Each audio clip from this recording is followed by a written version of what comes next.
நேத்து அவர் நடிகர் விஜய், இன்னைக்கு மாண்புமிகு தமிழ்நாடு முதலமைச்சர் விஜய். நாளைக்கு அவர் கையில் ஆட்சி இல்லைன்னா காலம் என்ன தீர்ப்பு தரப்போகுதுன்னு பொறுத்திருந்து தான் பார்க்கணும். ஒரு சினிமா மேடையில அதுவும் ஆளுங்கட்சி அமைச்சரா ஒருத்தர் இன்னொரு டாப் ஹீரோவை பார்த்து இப்படி பேசினா எப்படி இருக்கும்? அது மட்டும் இல்லாம தன் பேரை ஓப்பனா விமர்சனம் பண்ண நடிகர் விஷாலுக்கும் அதே மேடையில் செம கூலா ஒரு தரமான பதிலடி கொடுத்திருக்காரு நம்ம கல்வித்துறை அமைச்சர் ராஜ்மோகன். ரோமியா பிக்சர் ஃபங்க்ஷன்ல அப்படி என்னதான் நடந்துச்சு? தியேட்டர் டிக்கெட் விலை நிஜமாவே உயர போகுதா? எடிட்டிங் சீட்ல உட்காந்து ஃபுல் கண்டென்ட்டையும் அலாசுவோம் வாங்க. ரோமியோ பிக்சர்ஸ் ராகுல் தயாரிக்கும் அடுத்த பட துவக்க விழாவில் சிறப்பு விருந்தினராக கலந்துகிட்டாரு பள்ளி கல்வித்துறை அமைச்சர் ராஜ்மோகன். அங்க அவர்கிட்ட கேட்கப்பட்ட முதல் கேள்வி, ஜனநாயகன் படம் முதலமைச்சர் விஜயோட பிறந்தநாளை முன்னிட்டு ரிலீஸ் ஆகுமானு தான். அதுக்கு அமைச்சர் என்ன சொல்லியிருக்காரு தெரியுமா? ஜனநாயகன் படம் மட்டும் இல்ல, எந்த படமும் சென்சார் சர்டிபிகேட் வாங்கி முறைப்படிதான் ரிலீஸ் ஆகணும், அதற்கான வேலைகள் நடக்குதுன்னு சொல்லியிருக்காரு. கவனிச்சிங்களா? இங்க அமைச்சர் ரொம்பவே நுணுக்கமா பதில் சொல்லியிருக்காரு. படம் எவ்வளவு பெரிய ஹீரோவோட தான் இருந்தாலும் அரசு விதிமுறைகளின்படி தணிக்கை சான்றிதழ் முறைப்படிதான் ரிலீஸ் ஆகணும், எடக்கு முடக்கா வராம ரொம்பவும் நியூட்ரலா பேசியிருக்காரு. இதுக்கு பின்னாடி ஒரு அரசாங்கத்தோட விதிகளும் சென்சார் போர்டோட அப்ரூவல் முறைகளும் எவ்வளவு முக்கியம்ன்றத ரொம்பவே தெளிவா காட்டியிருக்காரு. ஆனா அதுக்கடுத்து முதலமைச்சர் விஜயோட எளிமையை பத்தி ரொம்பவே எமோஷனலா பேசியிருக்காரு.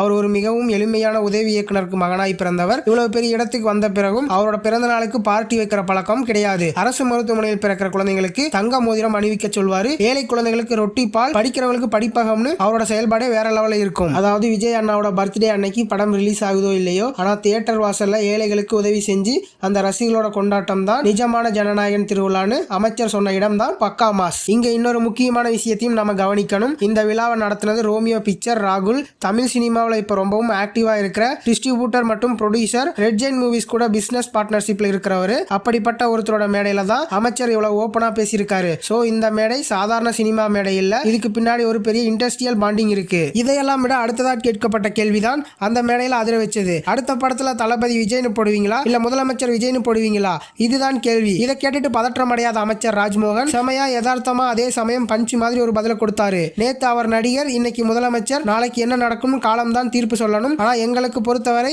அவர் என்றும் தளபதி தான் அப்படின்னு ஒத்த வரியில மாஸ் காட்டியிருக்காரு. அரசியல் மாற்றங்கள் என்ன வேணாலும் நடக்கலாம், பதவிகள் வரலாம் போகலாம், ஆனா மக்கள் மனசில் அவர் சம்பாதிச்ச அந்த தளபதி என்ற பட்டம் என்னைக்குமே மாறாதுன்றத ஒரு ஆளுங்கட்சி அமைச்சரா மேடையில ஒத்துக்கிட்டது சினிமா வட்டாரத்துல இப்ப பெரிய டாக் ஆப் தி டவுனா மாறி இருக்கு. சினிமா ரீல்ஸ் ஒரு பக்கம் இருக்க, இப்ப இருக்கிற மிகப்பெரிய பிரச்சனை தியேட்டர் டிக்கெட் விலை உயர்வு தான். மற்ற மாநிலங்களில் டிக்கெட் விலையை ஏத்திட்டாங்க, நம்ம ஊர்லயும் தியேட்டர் ஓனர்கள் விலையை ஏத்த கேட்டுட்டு இருக்காங்களேன்னு அமைச்சர் கிட்ட கேட்கப்பட்டது. அதுக்கு அமைச்சர் மற்ற மாநிலங்களில் ஏத்திட்டாங்க தான், ஆனா தமிழ்நாட்டை பொறுத்தவரை அது மக்களுக்கு சுமையா மாறிடக்கூடாதுங்கிறதுல நாங்க ரொம்பவே தெளிவா இருக்கோம். பொதுமக்களும் தியேட்டர் ஓனர்களும் ரெண்டு பேரும் தரப்புல திருப்தி அடைகிற மாதிரி ஒரு டிக்கெட் விலையை அரசியல் நிர்ணயம் பண்ணும். திரையுலகம்ங்கிறது பெரிய தலைவர்கள் உருவாக்கின தாய்மடி. எங்களோட முதலமைச்சரே அங்கிருந்து தான் வந்தவர். அதனால சினிமா துறையோட தேவைகளை முதலமைச்சரோட கவனத்திற்கு கொண்டு போய் முறைப்படி சரி செய்வோம்னு சொல்லியிருக்காரு. மற்ற மாநிலங்களை ஏத்திட்டாங்களேன்னு நம்ம ஊர்லயும் ஏத்தினா நடுத்தர மக்கள் எப்படி குடும்பத்தோட சினிமா பார்ப்பாங்க? அதனாலதான் மக்களுக்கு சுமை இல்லாத விலைன்னு அமைச்சர் ரொம்பவே தெளிவா சொல்லியிருக்காரு. எம்ஜிஆர், கலைஞர்னு ஆரம்பிச்சு இப்ப இருக்கிற முதலமைச்சர் விஜய் வரைக்குமே பலரையும் உருவாக்குனது இந்த சினிமா துறை தான். அதனால தியேட்டர்காரங்க கோரிக்கையும் நாங்க பரிசீலனை செய்வோம். அதே சமயம் மக்களுக்கும் சுமையாகவும் இருக்கக்கூடாதுன்னு ரெண்டு பக்கமும் பேலன்ஸ் பண்ணி அமைச்சர் பேசின விதம் பக்கா அட்மினிஸ்ட்ரேஷன்